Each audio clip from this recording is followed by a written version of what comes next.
سڵاوی خواتان لێبێت بەڕێزان لە بەرنامەی ئەمڕۆ شیکردنەوەیەک بۆ قسەکانی جنین پلاسخار نێردەی نەتەوەیەکگرتوەکان لە ئەنجومەنی ئاسایشی نێودوڵەتی دەکەین کە دوێنێ وتاری کێبوو لەبارەی بارودۆخی عێراق لە ناوی شەدە باسی بارودۆخی هێرێ بکات لە پرسی موچە لە هەڵبژاردنەکان شیکردنەوە بۆ وتەکانی دەکەین و باز لەوە دەکەین کە دۆخی هێرێم لە پەیوەست بە موچە لەگەڵ عێراق چی بەسەردێ و داهاتەکانیش لە ناوخۆدا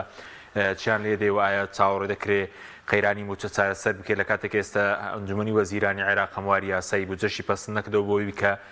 بنێردرێت بۆ پەرلەمان و لە پەرلەمانیش کاتی پێویستە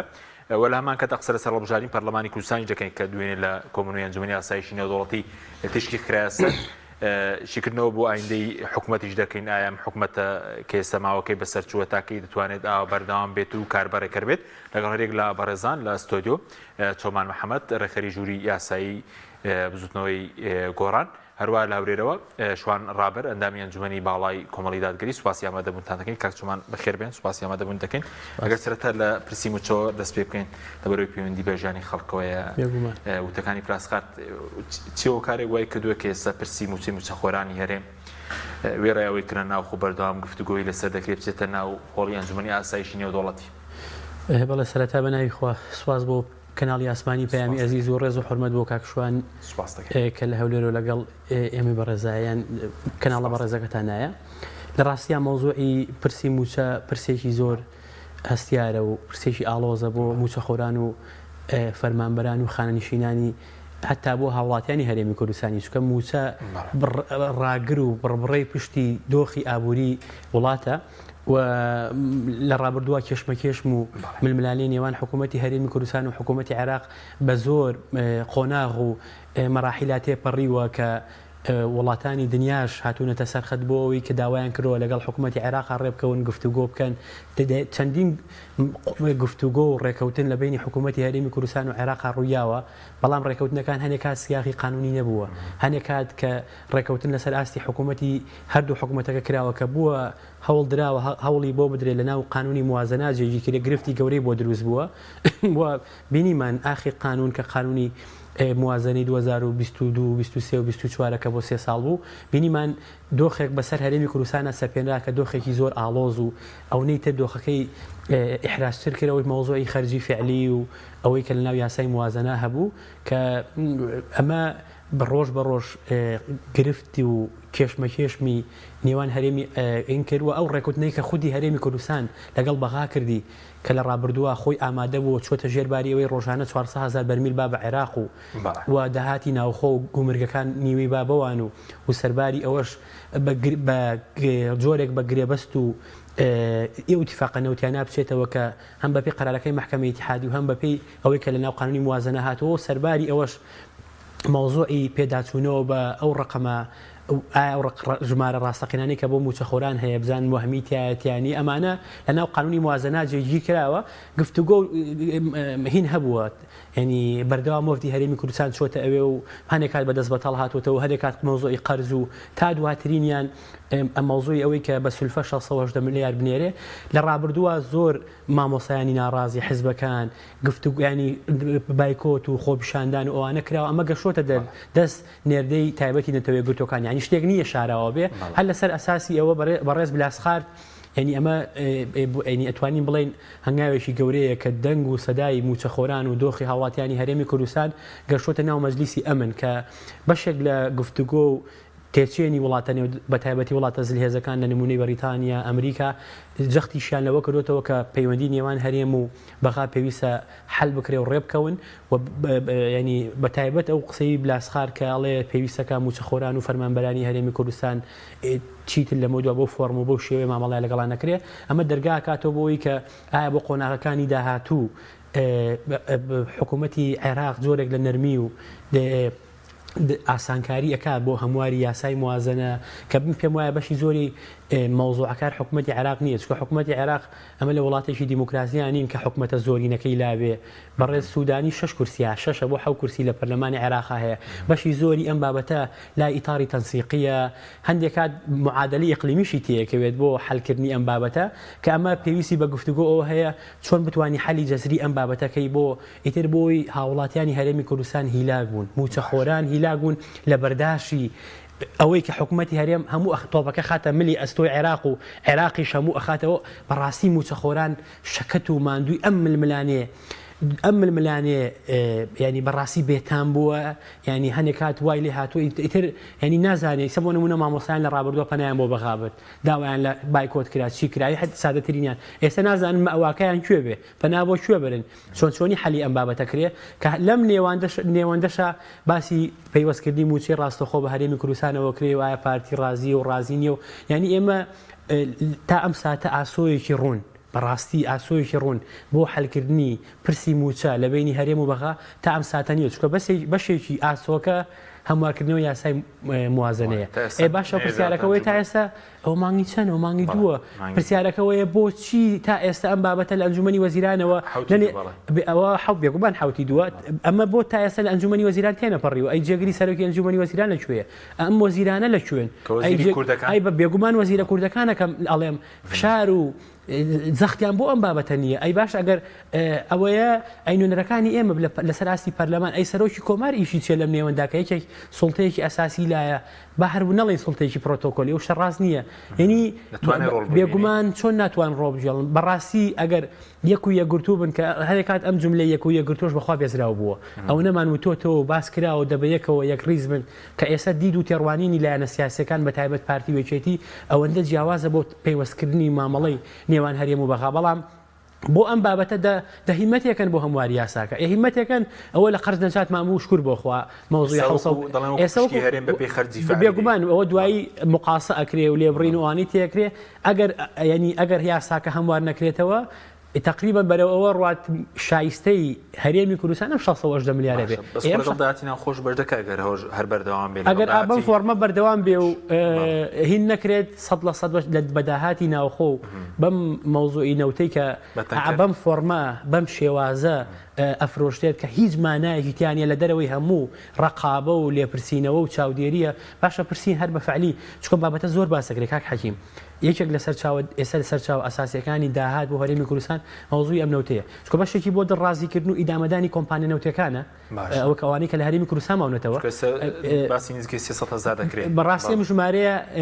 قیلە و قالی زۆر لەسەرە بەشێکەڵەن 50,000 ئەوانەی کە نزیکی حکومەت وانە باسی 50کەن هەنێکی تر بەڕاستەقینە باسی 250,000کەن باسی 300کەن ئیشکالەکە لەوایە تا ئێستا حکوومەتی هەرێمی کوردستان ینی نکۆڵی ئەم بابەتەی نەکردووە من نەزانم ئەگەر ئەم بابەتە قسە بکرێەوەوانە دۆخێکی ئەحراسر بۆ بەغا دروستەکە لە بەرامبەر بەغاوانە پاشە ینی چەنە چۆنە فرۆشتێ بەچێ ئەفرۆشتێ ڕقابەکەی چێ ئاگادارە بەڕاستی ناڕوونی هەیە ینی تۆ نازانی چکەم بابەتە گەر گریمان خۆی لە ڕاستیە ئەم بابەتە وەزارەتی دارایی ئێمە فاکانە ناکەین وەزارەتی دارایی هەنەک وەزیری دارایی ئێمە وەکو کۆی ئەم بەشداری حکومەتمە وەکو گۆڕان ینی ئەبێ لەم مەوزوعانە گۆڕان مووقفی ڕوونتر و ڕاشکاوتر بێ بەرامبەر ئەوەی ئێستا مەوزوعی دەست براوە بۆ قوتی خەڵک یعنی ئێستا نەوتە فرۆشتێ نەوتەکە چەنە بە چی ئەفرۆشتێ چی ئاگای لێتی ژمارەکەی کوێ داهاتەکەی چکە داهاتەکەی لەوانەیە وەزارەتی دارایی ئەوەندە ئاگای لێ بێکە خرێتە سەر حسابەکەی بۆ تەکمیلەکردنی موچ ئەوی باقەکەی چێ بۆ شوێ هەمووی ڕوا بۆ کۆمپانی نەوتیەکان ئەینە وەڵا بەشی کۆمپانیەکانی خۆیان لێ درێ بەشی حزبی لێ درێ هیچ بەڵگەیەکی نییە کەوداتی تەنکەرە فلوسێکی خرجکراوی بۆ موچە دەڵێن لە داهاتی ناوخۆی لەگەڵ هاوکاری ئەو پەیمانە ئەوەی کە تەمویلی موچەی پێ دەکرێت لە ڕاستیە ناڕوونیەکی یەکجار گەورە هەیە بۆ ئەم بابەتە ینی بۆ نمونە کاک حەکیم بۆ نمونە 5/12 مەعاشی مانگی نوۆی موچەخۆرانی هەرێمی کوردستان درا بەچی بە 750 ملیارەکەی سێم ئەوە بەحسابوتیان لە داهاتی ناوخۆ تەکمیلەکەین لە 5/12 تا ئەم بەروارەی جمعەکە دەست کرا بە دابەشکردنی موچە نزیکی 40 ڕۆژەکە ئایا داهاتی ناوخۆی ئەو فترە زەمەنیە بەشی ئەوە کات تەکمیلی 680 ملیاری پێ بکرێ من دڵنیان بەژناکە ئەگەر بەژناکە باقی پارەکە لە نەو چەند هاتووە چۆن هاتووە یعنی حتا بە سەرباری ئەوەش ئەم 680 ملیارە بێ کە ئومێد دەکەین تووشی گرفت نەبێت چکە کاک حەکیم ئەگە سەرنجبەی ئەنجومەنی وەزیران لە ڕابردووە کە قەراری 680 ملیارەکەیە وەزارەتی دارایی گیرۆگۆڵێکی عێراق گیرۆگۆڵێکی زۆر ئیزعاجی بە هەرێمی کوردستان کرد ئەدەی فەرموو حسابێکی تازەمان بۆکەنەوە ئەدەی ینی ئەوە گریمان ئەوە کتابەکە ئەو کتابەکە ئیمزا کردەوە لە بەغاوە هاتە ئێرە ینی ئەم مەحزەلە و ئەم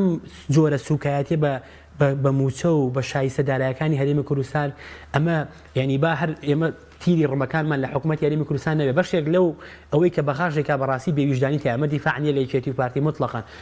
حکوومەتی خۆمان و دەسەڵاتی خۆمان و قوارەکەمان خۆشێ بەڵام بەخاش لە هەنی حاڵەتە جۆرێک لە تەحەسوف و جۆرێک لە زیادەڕەوی ئەکات کە ئەمە بەس زیادەڕۆیەکە تەنها بۆ حکوومەت و کاستە سیاسەکە نییە موچەخۆر و هاوڵاتیان زەرری لەکە ڕاستەکەم دێمە خزمەت کاک شوان جەنابشت بەخێر بێ دەمانوێت سەرنجی بەڕێزی بزانین لەسەر قسەکانی پلاسخار بە تایبەتەوەی کە پێوەست بە موچە کە ئێستا پرسی موچە بۆ پرسێکی نێودوڵەتیش و بە دیاریکراوی حکایەتی موچە لە بینی هەرێم و بەغداد کەوا بۆ چارەسەر ناکرێت کەوا بکرێت ئێستا لە ئاسی نێودوڵەتیش قسەی لەسەر بکرێت یاخود داهاتەکان شەفاف ناکرێن.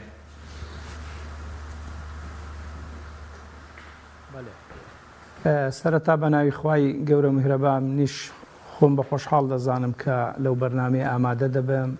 زۆر سپاس بۆ جەنابەت کاک حەچیم بۆ بەرنامەکەت و هەروەها لای خۆمەوە خۆشحاڵم کە لەگەڵ برای بەڕێزم کاک سومان لە بەرنامەکە ئامادە دەبم. دیارە لە ئێستادا کۆمەڵێک کێشەی هەمەلایەن کێشەی سیاسی و ئابووری و تەنانەت ئەمنیش لە نێوان هەرێمی کوردستان و لە نێوان بەغدا هەن تەنانەت لە نێوان هەرێم و لە نێوان وڵاتانی دراوسێ هەن بە تایبەتیش لە نێوان هەرێم و بەغدا ئەوە شتێکی دیار و ڕاشکاوە. جا هەندێک لەو کێشانە بەڕاستی تەواو چەقیون خەڵکێک و تا ڕادەیەک حکوومەتیش لیان بێهیوا بووە کە چارەسەر بکرێن بەڵام حکوومەت لە ڕووی سیاسیەوە هەمیشە ئەمەل بە خەڵک دەدا ئەمەل دەبەخشێتەوە بێهیوایی بەرپاناکە و پیشان ناداتن ئەگەر نا بەڕاستی ئەوان باش لە ئێمە باشتر دەزانن کە یعنی کێشەکان بەرەو چارەسەر نین. یعنی جاران لەوانەیە بە وەفدێک کێشە چارەسەر کرابە بەڵام ئێستا چەندان جار زوو یعنی وەفد لە هەرێمی کوردستان دەچێتە بەغدا بەڵام کێشەکان هەروەک خۆنجا یەکێک لەو کێشانە مەسەلەی مادی مەسەلەی مالیە کە میزانیە و موچەیە. دیارە میزانیە لە ئێستادا لە ژێر نەشتەری تعدیل و هەموارە باسی لێوە دەکرێت کە بڵێن ئەو یاسایە هەموار بکرێتەوە ئەگەر بێت و ڕێکەوتنی پێشوەختە لە مابینی هەرێم و بەغدای بۆ نەکرێ کۆدەنجێکی لەسەر دروست نەکرێ ئەگەر ئەو یاسایە هەمواریش بکرێتەوە لەوانەیە بە زۆرینە دەنجی لەسەر بدرێ دیسان لە دژی هەرێم بەکار بێ و لە دژی هەرێم بی لە ساڵحی بەغدابی. موچەش یعنی حەقی خۆیەتی کە بەغدا بیدا لەبەرەوەی قوتی فەرمانبەرانە بەڵام ئەگەر دیراست بکەین یا قسە لەوە بکەین باس لەوە بکەین کە بۆ نایدا یا خەلەلەکە لەکوێیە یەک ئێمە تا ئێستاش لە عراقێکی فیدرالین سەر بە عراقین حەقە بەغدا هەموو مافە داراییەکان هەموو شایستە داراییەکانی خەڵکی هەرێمی کوردستان بدا بەڵام کاتێک کە لە بەغداش دەپرسی بەغداش تۆپەکە دەخاتۆ ساحەی هەرێم دەڵێ هەندێک مەلەف هەن لە هەرێم یعنی تا ئێستاش شەفاف نین وەکو داهات و وەکو مەسەڵەن بڵێن بەرزکردنەوەی داهات و هەروەها لیستی مۆظەفینیش کارمەندەکانیش هەرێم ڕقەمێک دەڵێ و لێ دەدا بەغداش ڕقەمێکی لەلا وەکو شتێکی نەزیلە و خۆش کە لەو دوایانە لە سۆشیال میدیا بڵاو بوویەوە کە ناوێک هەیە لە بەغدا بە سێ جۆر بە سێ سیفەت یعنی موچە وەردەگری کەچی نەشماوە ئەو ئینسانە. جا بەڕاستی لەوانەیە یعنی ئەو تۆمارەی هەرێم لە دارایی گشتی لەوێ خەڵکێکی تێدابی کە دووبارە بی یا نەمابی یا مافی ئەوەی نەبی کە شایستەی دارایی موچە وەربگری بەڵامی ترناوە هەر هەن. جا ئەو جۆرە تەعامولە ئەو ناشەفافیە هەرێمیش بۆتە جۆرێک لە سلبی بەڵام باسێکی تر ئەوەیە هەیە ئەگەر موچە لە بەغدانێ هەرێم بە داهاتی نێوخۆ ناتوانی یعنی موچەی مۆزەفینی هەرێمی کوردستان بدا با یعنی ئەگەر 100% نەدا بەڵام نسبەیەکی زۆر دەتوانی بیدا وەکو ئەو ینی سەرچاوە داراییانەیە ئەو خەبیرە داراییانەی کە باز دەکەن بە ئەرقام دەیسەلمێن و لێکی دەدەنەوە کە بای ئەوە داهاتی هەرێمی کوردستان لە نێوخۆ هەیە کە بتوانن خەڵک ئەوەندە ماندوو نەکەن بەڵام ئەوان ئامانجیان لەوە هەیە کە خەڵک یعنی موچەی پێ نەدرێ وەڵحاصڵ ماندوو بکرێتن. باشە بەس پێویست بەوەی کە ئێستا لە ئەنجومەنی ئاسایشی نێودوڵەتی شانی هەرێم بەغدادرا کە ڕێکەوتن بکەن و پشکی هەرێم بێت بەس تاکو ئێستا ئەوەش کە لە بواری نەوت ڕێکەوتن نەکراوە لە بینی هەرێم و بەغدا لەسەر داهاتەکانی ناخۆ کێشەیە هەمواری یاسای بوجە تا ئێستا لە ئەنجومەنی وەزیرانی عێراق پەسەند نەکراوە چاوەڕێی چی بین و ئەرکی نوێنرانی کوردیش لە بەغدا چیە لە وەزیرەکان لەسەر و کۆمار لە پەرلەمانتارەکان خۆی کاک حەچیم دەسەڵاتی هەرێمی کوردستان لە منولە جەنابەت لە خەڵک باشتر دەزانی کە ڕێگە چارەکان چین بە چ شێوازێک بە چ میکانیزمێک کێشەکان چارەسەر دەبن. کێشەکان ڕاستە دەبێ ئەو نوێنەرانەی لە بەغدان پەرلەمانتاران یاخود وەزیرەکان ڕۆڵی ئیجابی خۆیان ببینن بەڵام ئەم باسە باسێکی یا کێشەیەکی زیاتر سیاسیە هەر کاتێک کە یعنی دەسەڵاتی هەرێم ئەم حکوومەتەی ئێستا هەیە توانی لەگەڵ بەغدا یعنی بگاتە تەوافقێکی ئیجابی کە بەغدا پێی ڕازیبی یعنی بەغدا شایستە داراییەکان دەنێری بەڵام وەکو باسم کرد هەندێک لە دۆسیەکان تا ئێستاش بەدڵی بەغدانین جابووی ئەو کێشانە دەچنە تەوری سیاسی و دیبلۆماسی پەیوەندە سیاسیەکان لە ئێستادا لە مابینی دەسەڵاتی هەرێم لەگەڵ بەغدا باش نییە وەکو پێویست نییە هەتا لەگەڵ وڵاتانی دەرودراوسێش کە ئەوانش جۆرێک لە هەیمەنیان بەسەر ساحە و سیاسەتی عێراقدا هەیە بۆیە ئەوە کاردانەوەیەکی سەلبی بۆ سەر پەیوەندیەکانی بینی هەرێم و بەغداشەوە دەبی لە مقابلیشدا لە هەرێم لە جیاتی ئەوەی هەوڵی ژێرزەمینی هەوڵی دیبلۆماسی بدرێ زیاتر زمانی زبر بەکاردێ کە پێم وایە زمانی زبر چارەسەری کێشەکان ناکە بەڵکو دەبێتە بەشێک لە هێشتنەوەی کێشەکان بەم شێوەیە ئیدی بابەتەکە زیاتر ئینتیباع و مۆرکێکی سیاسیە دەکرێت بە دانیشتێکی سیاسی بەیەکەوە کێشەکان چارەسەر بکەن لە ئاستی هەندێک لەو مۆزەفانە نییە کە لە حکوومەتی هەرێم دەستنە بەغدا احترامان کە زیاتر یعنی شارەزان لە کاری فەنی و تەکتیکی و داتا و ئامار و ئەوانە نا بەدەست ئەو مۆزەفانەی هەرێمە نە بەدەست هەندێک لە مۆزەفەکانی بەغدایە ئێستا ئەو کێشانەی لە مابینی هەرێم و بەغدان زیاتر بە هەوڵی دیبلۆماسی و چارەسەری سیاسی چارەسەر دەکرێت. سپاس دەکەین دێمە وڵاتان کەک چۆمان سەبارەت بە پرسی موچە ئێستا لەم ساڵدا ئاسۆیەکی ڕوون وتت نییە چارەسەر بکەیت یاخۆت پرسینە و تیژماوەیەکی زۆرە تا ئێستا ڕەنگە ئەمەشۆ گرێک کوێرەکە بێ کە نەچێتە ئەنجومەنی وەزیران لەوێ پەسەند بکرێت و ڕەوانەی پەرلەمان بکرێت و پرسی ڕاستەوخۆ پێدانی موچە شەبوو کە ئێستا قسەی لەسەر دەکرێت سەردەگرێت خۆی لە ڕاستیە مەوزۆی بەشێکی زۆری گرفتی ڕێکنەکەوتی نێوان هەرێم و بەغا یان لەمپەری ئەساسی بۆ هەموارنەکردنەوەی یاسای بوجە ئەو گرجۆری گرێبەستانەیە کە حکوومەتی هەرێم کردوێتی ئەو زۆرە تەکلیف و تێچوانەیە کە بۆ بەرهەمێنانی نەوت و بۆ دەرهێنان و بۆ فرۆشتنی و بەبۆری نەوتی تورکیا ئەوانە ئێمە جۆرێک لە عەقدمان کردو حکوومەتی هەرێمی کوردستان و وەزیری ڕابردووی سامانە سروشتیەکان و کابینەکانی ڕابردوو خەنجەریان لە کایەوە یعنی ئەوەندە بێویژدانانە جۆرە ئەو عەقدانانەیان کردووە کە بە ئاسانی ناتوانین لە ژێرباری دەرچین هەر لەبەر ئەساسی ئەوەی ئەمە گرفتێکی گەورەیە بۆ ڕێکەوتنی نێوان هەرێم و یانیسا تقریبان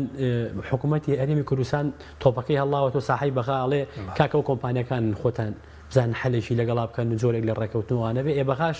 هەر بەڕاستی ئەو ناچێتە ژێرباری ئەو تێچ و زۆرانە کە ئەو نەوتی خۆی ڕاستە لە هەنێ شوێرە هەنێت جێگەیە ئاستی تێچووی دەرهێنانی بەرمیلە نەوت لە بیرەنەوتەکانی باشووری عێراق نزیکە بێتەوە لەوانەی هەرێمی کوردستان بەس ئەوانە ئیسtisنایی و زۆر تایبەتن چکە شوێنەکانیان سەختەوە ئەوەیە بەڵام بە شکڵێکی عام جۆری گرێبەستەکانی ئێمە زۆر سەرباریەوەی کە جیاوازە لەوانەیە عێراق ئێمە خەدەمیە و هاو بەشۆوانەیە بابەتێکی فەنی و تەفاسیلیە بەڵام ئەمە گرفتێکی گەورەیە تا ئێستا حەل نەکراوە تا ئێستا نەگەشتون بە حەلێکی جەزری کە ئەمە حەل نەکرێت چکە ئەگەر حەل نەکرێت هەرێم ناتوانێت بچێتە ژێرباری پێدانی ئەو 400,000 بەرمیلە بەو فۆرمە چکە عێراق وەری ناگرێڵێ زەرم بۆ ئەمێنێتەوە من ئامادەم خەرجی فعلەکەت بۆ لا بەرم و 680 ملیارەکە نزیکەمەوە لە تریلیۆن یەکیان 900 ملیار و ئەوەیان ئەوە ئەمە عێراق ناچێتە ژێرباری ئەمە پارێزیایەوە بۆ فۆرمە بە یعنی بۆیە تا مۆزوعی گرێ بەستە نەوتیەکان بە فۆرمێک بە سیغەیەک لە سیغەکان حەل نەکرێ ینی عرقلەیەکی گەورەی هەموارکردنەوەی یاسای بودجەشە کەمە بە ئاسانی حەل نابێتە سەر مۆزوعی هەموارەکە ئەنی ئەم هەموارە تەخیر بووە کاک حەکیم تاخیر بووە ئەبوو پێشتر بەشێ ینی عەرزم کردی بەشەکەی زۆری پەیوەندی بە گرێبەستە نەوتەکانەوە هەبووە بەڵام ئەمە ئەبوو زووتر حەل کرێت ڕاستە کۆمپانیا نەوتەکان لەگەڵ حکوومەتی عێراق و لەگەڵ نوێنەرانی ئێمە دانیشتن و گفتوگۆ کراوە بەڵام ئەمە ئەتوانرا زووتر و زیاتر حەل کرێت جدیتر من لەم مۆزوعە جۆرێک لە پشتلێکردنەوە هەیە هەم لەلایەن حکوومەتی عێراقەوە پشت کێشەی نییە بە ئیسراحەتی خۆی حەلیەکە هەرێمی کوردستانیش ئەم دەواازە کراوەتەوە بۆ ئەم فرۆشتنی ئەم نەوتوشتە و ئەم ساختکردنەوە ینی هەستەکەم بێمنەتی و خەمساردیەک لە هەردوو لاهۆی ئەم لە هەرێمەوە هەم لە عێراقەوە کۆمپانیەکانی ئیشی خۆیانەکەن و پارێ خۆیان وەرەگرن چی ئەمێنە چیە لەم نێوەندا زەرەرەکار هاوڵاتی و موچەخۆری بەدبەخت ئەم قسانی کە لە ئەنجومەنی یاسایی دەکەن دەربارەی هاندانی ڕێکەوتنی چ کاریگەریەکیان دەبێت وەڵڵی سوار بە ئەو موچەی ڕاستەخۆیەکەش چی بەسەر ئەوەی کە ئەمێنێتەوە مۆزوعی پەیوەستکردنی موچەخۆران ڕاستەخۆ لە بەخاوەبەوە پێم وایە بەشێکی زۆری پێویستی بە حساب بانقی و ئەوە هەیە کە عێراق داوای کردووە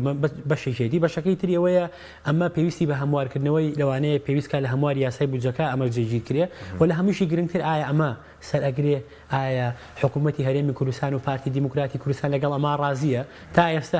هەر باسی پێوەستکردنی موچە ئەکرێت پارتی دیموکراتی کوردستان ینی زۆر هینە بن قەسە بن و پێیان ناخۆش و پێیان وایە ئەمە هیچ مەهانێک بۆ حکوومەتی هەرێمی کوردستان و ئەوە نامێنێتەوە مەدیشی دەستورە ئەوەیە ئەمە پێویستی بە ئێشێتیش تقریبا لارینیە لە مەوزوع ئەمە چۆنی حەلەک لەسەر ئاستی تۆ موچەخۆران ڕاستەخۆ لە بەخاوە بێت ئێخۆ بێت جۆرێک لە زەمینە سازی و ئەوە بکرێت گرنگ ئەوەیە موچەخۆر موچەی پێ بدرێت لە سی ڕۆژارێک ئەوە مهمە ئام ڕازەکە مهم نییە بەڕاستی ئام ڕازەکە مهم نییە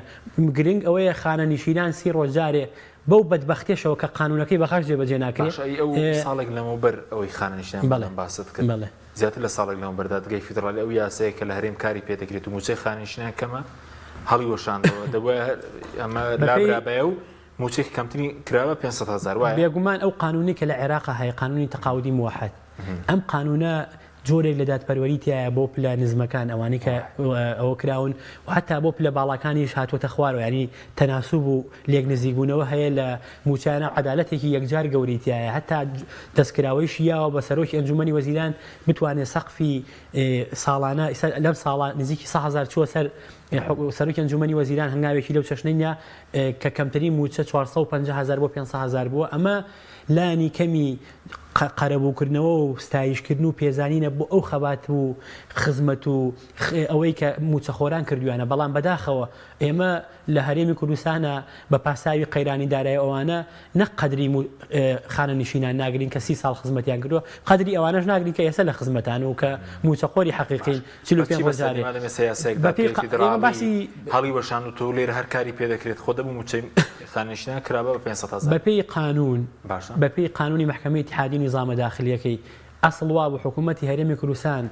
ئەم قانونە جێبەجێ بکات چون قەراری محکەمەی اتحادی واجب الئیتباع بێت جێبەجێ کرێت ئەگەر جێبەجێ نەکرێت بەرپرسیارەتی دروستەکە تا ئەم ساتە ئەوەی ئاگادار بینێکێتی خانشینان مەبەستیانە جۆرێک لە هەرێ جوڵەی قانونی ئەوانە بکەن بۆی حکوومەتی هەرێمی کوردستان والله ئەم بابەتە والله ئەبوو حکوومەتی هەرێمی کوردستان پێش ئەوەی قرارەکەی محکەمەی اتحادی دەچێت خۆیان ئینفازیان بۆ قانونەکە بکردە هەر لە بەر لەوەی 6 یانزە بێ ئەگەر خەمی موچەخۆرانیان بووایە خەمی خانە نشینانمان بووایە ئەوەی کە لە هەر موچەیەکە جارێک دوان ئەمر جارێک بەو فەزاحەت و بەو فۆرمە موچە ئەدرا بە خانە نشینان والله ابو حكومتي هرمي كردستان بر لوي دعواش تمار كري خويا قانون كان لهرمي كردستان جبجه كدا هر او يعني اما او بريلاني كمي برسالتي برامبر با خباتي سيوبين سلسال لاني كمي بو خانه نشيناني لهمو الدنيا او تمنه بو بر احترام الرئيس ما مليان لقلا كري والله ما داخل ولا ام ابو فورما استاي شكرين وقربيانا كريتو ديمو خدمتك شوان سبارت بوي ك او بسالم لك اكتومانش كدواي ديمو لايك اكتومان سبارت بهانداني بلين ولاتان هي بوركوتني هرم وبغداد كاريگري دبي ويسا كحكومت موتشي پیدا بجنا كري لهرم ايشكاري كي او توي ماوا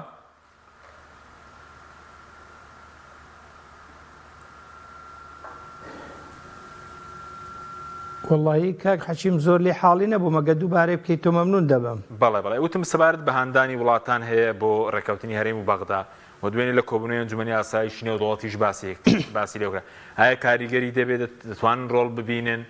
وە سەبارەت بە حکوومەتی هەرێمیش ئێستا کە موچەی پێدا بەش ناکرێت حکوومەتی ماوە بەسەر توێرێم ڕۆڵێکی ئەو تۆی ماوە ئیشوکاری ماوە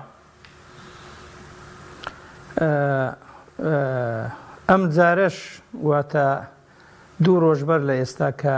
کۆبوونەوەی ئەنجومەنی ئاسایشی نێودەوڵەتی گرێدرا دیسان لەوێ پلاسخارد تەوسیات و قسەی باشی کرد کە پێم وایە بەگشتی لە ساڵحی عراق بوون بە تایبەتیش لە ساڵحی هەرێم و پەیوەندیەکان بوون دیارە یەکێک لە شتەکان مەسەلەی میزانیە بوو من پێم وایە هەتا بەم شێوەیە هەرێم یعنی هەنگاو بنێ و مامەڵە لەگەڵ بەغدا بکە کێشەکە هەر بە چەقبەستووی دەمێنێتەوە ئەو قسەم مەبەستم ئەوە نییە کە هەرێم ناحەق بکەم و دیفاع لە بەغدا بکەم بەڵام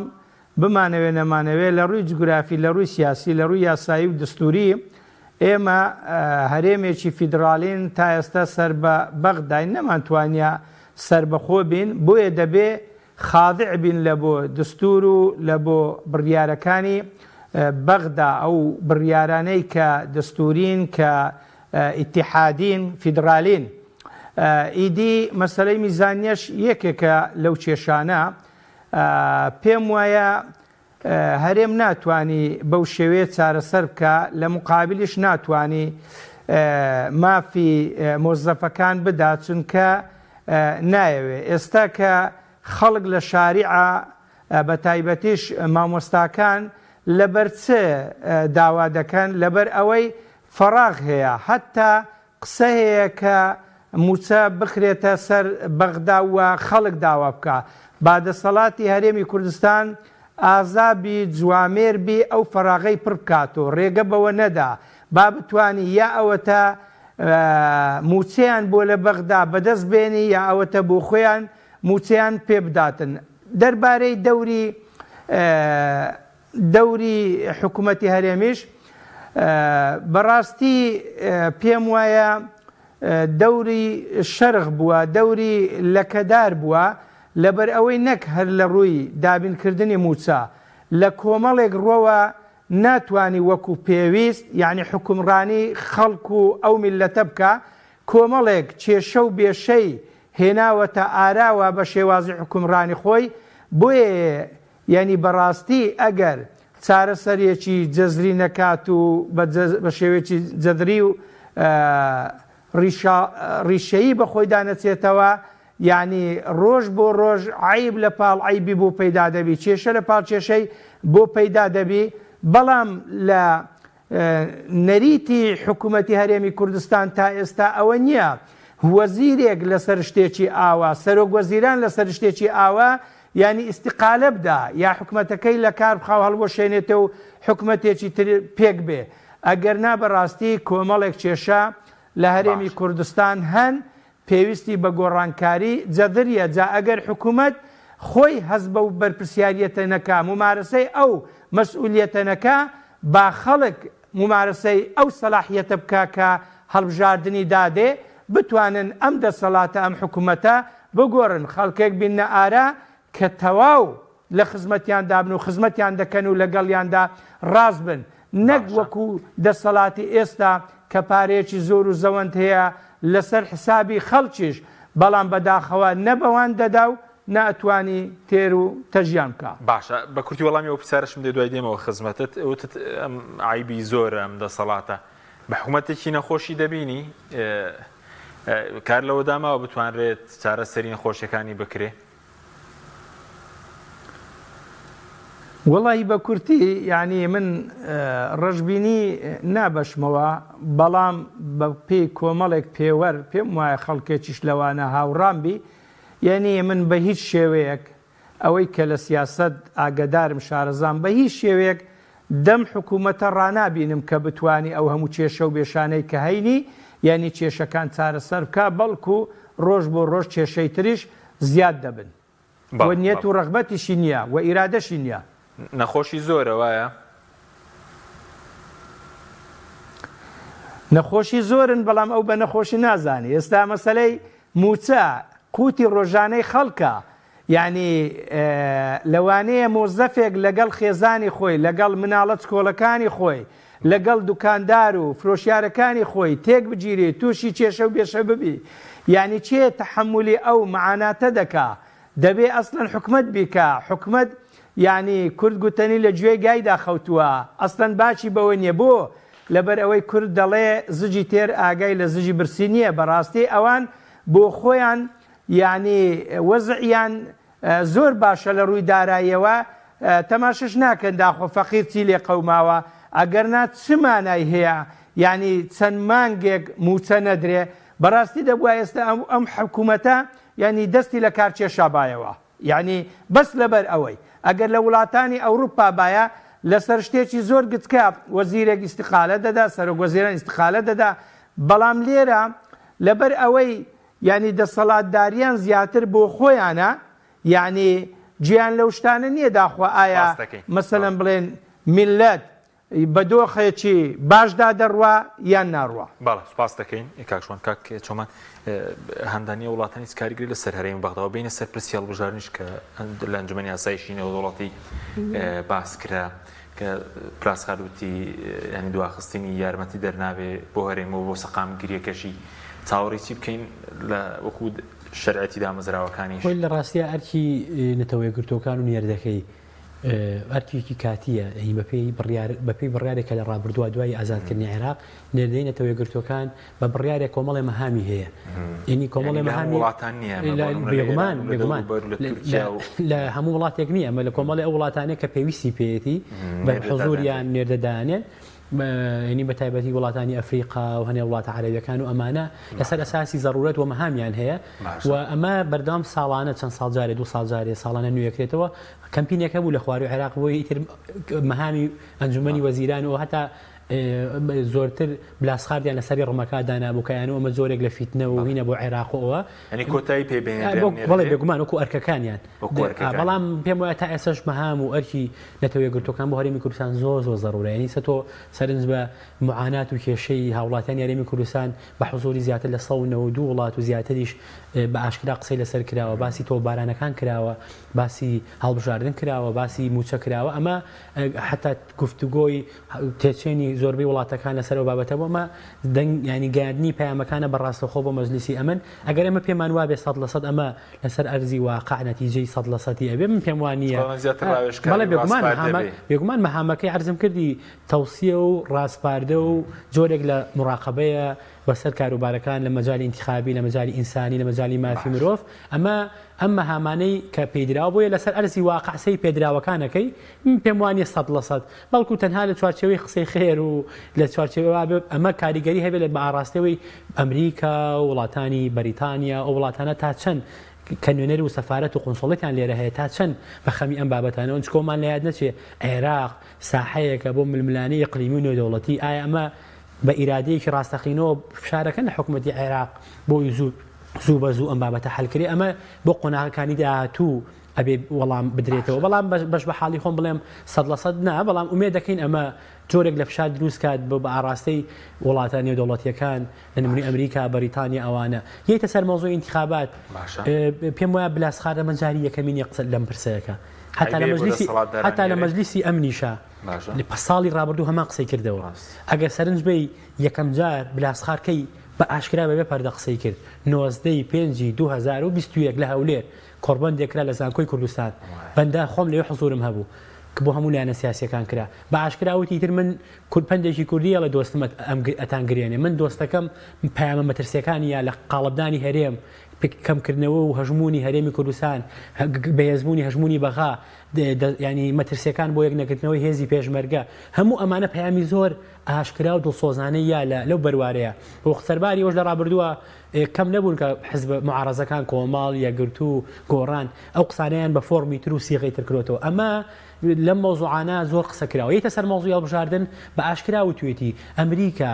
بەریتانیا ئەوە لە مەجلیسی ئەمنا نەنێرێنە تەوێگرتوەکان ئەڵێن هەرێمی کوردستان کەڵکی ئەوەی پێوە نەماوە ئەم ئینتیخاباتە ئەو نەدواخە و دواخە ئێمە جارە سەرەتا ئینتیخابات باوا داینێنین بەهار بێنینە ئەژنۆی خۆمان پێمان وابێ گۆڕانکاری گەورە ڕوئایەتەوە بەڵام ئەم ئینتیخاباتە بۆ هەرێم گرنگە کاک حەشیم گرنگە بەچی تۆ پەرلەمانت نەماوە ئەنجومەنی پارێزگاکانی نەماوە حکوومەت کاربەڕێکەرە پەرلەمان سەرۆکایەتی هەرێم کاربەڕێکەرە هەرێمی کوردستانی بەچیەوە قەوارەکەی ئەمێنێتەوە بەم دەسەڵاتانەوە ئەگەر ئەمانە نەمێنێ ئینتیخاباتیش هەروە دوا بخرێ و دوا بخرێ خەڵک کێش پێی وایە کاکەڵێن ئەمانە وەزعیان باشە خەریکی باسی ئینتیخاباتەوە نەکەن ئینتیخابات یاسە بەدیلی شینێ کاک حەکیم بەڵام کە یتە سەر ئەرزی واقع ئەگەر ئینتیخابات نەکرێ گرفتی گەورە دوایی گریمانە و ینی کۆمەڵی ئۆپشنا دێتە پێشەوە لە مەوزوعی داواتەوە مارکرێ لە محکەمەی ئیتیحادی لەسەر دەسەڵات و ماوەی حکوومەتی کاربەڕێکەر ئایا چییە چی نییە ئەو نیتر لە قاڵەبی بان باسی پێگەی سەرۆکایەتی هەرێمەکەن یعنی ئێمە بەدەستی خۆمان هەر لە بەهۆی ململانی حزبی ئەوانەوە وامان کردووە ئینتیخابات لای ئێمە نەماوە ئیشرافکردنەکەی لای ئێمە نەماوە کاک حەکیم ئێستا کۆمیسیۆنەکە عێراقیەکە ئەوە داواکەش و یاساکەش داوا کرا هاوار کرا هەموارەکە با لە پەرلەمانی عێراقا بێ ئەوە تا عفو پەرلەمانی کوردستان بردمانە محکەمەی ئیتیحادی محکەمەی ئیتیحادیش بە ئارەزی خۆی بەڕاستی محکەمەی ئیتیحادی دایناوە بۆ 11 ئەگەر زوو بە زوو ئەم داوای حەسم نەبێ جا نازان 11 حەسمە بێیان نا کاک حەکیم ئەو بەروارەی کە پێشبینی کراوە 95 یان 35 سیوێکی 5 ئەگەر لەو بەروارە زوو دیاری نەکرێ و هەنگاوی عملی بۆ نرێ ئیتر ناتوانین انتخاباتکەین چکە بۆ کۆمیسیۆنەکەی عێراق حوتی حومدەی تەواو بێ مانگی حوت کە تەواو بوو ئەنجومەنەکە چه ئیشرافی عەد و فەرزی نەتائیجەکان کا و ئیعلانی کا ئەوانە بۆیە ئەگەر زوو بە زوو گریمان ئایا 11 بریارەندا چی دەبێت تاجیلترێکات نزیکە بینەوە و ئێستا یەکێک لە گرفتە گەورەکان سەرۆکایەتی هەرێم بۆ مەرسوم دەرناکە بەشی زۆری پەیوەندی بەو داواوە هەیە چکە لێکەوتەی هەبێت لەسەر جۆری هەڵبژاردنەکە کۆمیسیۆنەکەش دەسەوەسانە یعنی کە لێکەوتەی هەبوو باشە یعنی تە پێش چاوی خۆ دیسانەوە بۆ جاری چوارەم سەرۆکایەتی هەرێم عیبەی تر بخاتە ئەستۆی خۆی ڕاست ئەرکێکی قانونی هەیە سێ مەرسومی دەرکردووە بۆ ئەم مەهزەلەیی کە هەر ئینتیخابات ناکرێت لە هەرێمە باش ئەمەش انتخاباتیش بەرین بۆ تونێلێکی داخرا و ناڕوون تەمانگی سێ دادگای فدرالی یەکلای نەکاتەوە انتخاباتەکە پرسە بێ زۆر مەگەر لەم بەروارە نەکرێ و تا مانگی سێ نەکرێ هەنێ گریمانە باسەکرێ هەنێ پێیان وایە ئۆتۆماتیکیان کاک حەکیم ئەمە ئەگەر دوای تا حوتی حوت نەکرێت دوو گریمانەیە ڕایەکەیە تۆ چۆن شەرعێتیت و بە ئەنجومەنەکەی کۆمیسیارانی عێراق هەنێک پێیان وایە بێ هاساکە بگۆڕێ بچنەوە بۆ بای بەڕەکۆن حاکم وشت ئیداری شرافەکە نایە لە ڕابردووە چۆن بە محاسەسە هەبوو ئەوە دابڕێتەوە تایبەتی ئیتاری تەنسیقی و مالیکی وانە حەزیان لەم بەزمەیە ئەوەی تریان حاکمەکان ئەگەر ئەمە چۆن ئەچێت و چۆن حازرەکرێ و هەموارەکرێتوانە کاتی زۆرەخوا تا سوێ نەخۆن و ئەوە نزیکە بێتە لە کۆتایی ساڵ ئەی یان نەکەوێتە کۆتایی ساڵەوە گەل لەو بەرواران نەکرێ یان ینی دۆخەکە زۆر ناڕوونە سوپاس دەکەم کاکشوان بە کورتی دووقلێکیش بۆ جەنابەت چاوەڕێکی بکەین بە پێویست بە نەمانی دامەزراوەکان شەرعیەت هەڵبژاردن و دەکرێت چاوەڕێی گۆڕانکاریش بکرێت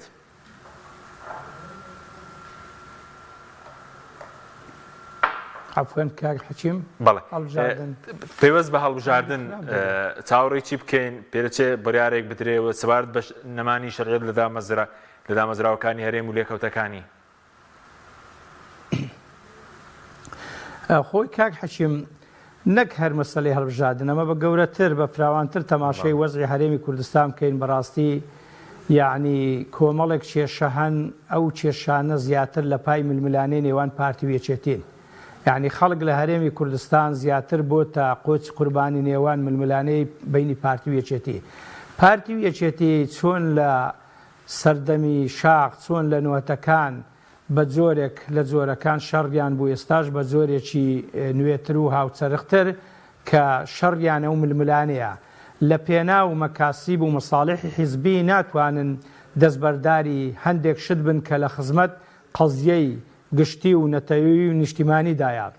ئێستا یەکێک لەو پرسانە کە هەنووکەیە مەسەلەی هەڵبژاردنە. خەڵک دەبێ باش بزانی کە مەسەلەی هەڵبژاردن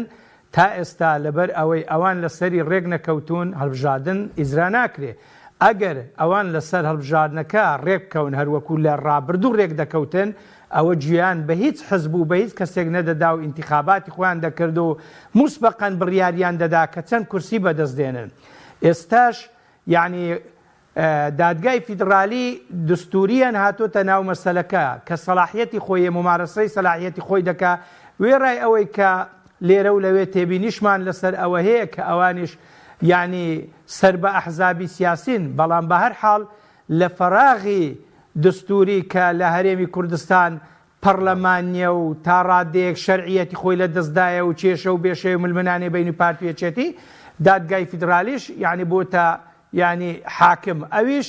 هەر دانیشتن لە دوای دانیشتن تاجیل دەکاتەوە کە پێم وایە چێتی و پارتی ناگەنە ڕێکەوتنێک کە حتا مانجی 4 و 5 یعنی ئینتیخاباتەکە بکرێ. بەغداش ناڵێم هەموو بەڵام خەڵکێک لە بەغدا ئەو شێوازەی هەرێمی کوردستانی زۆر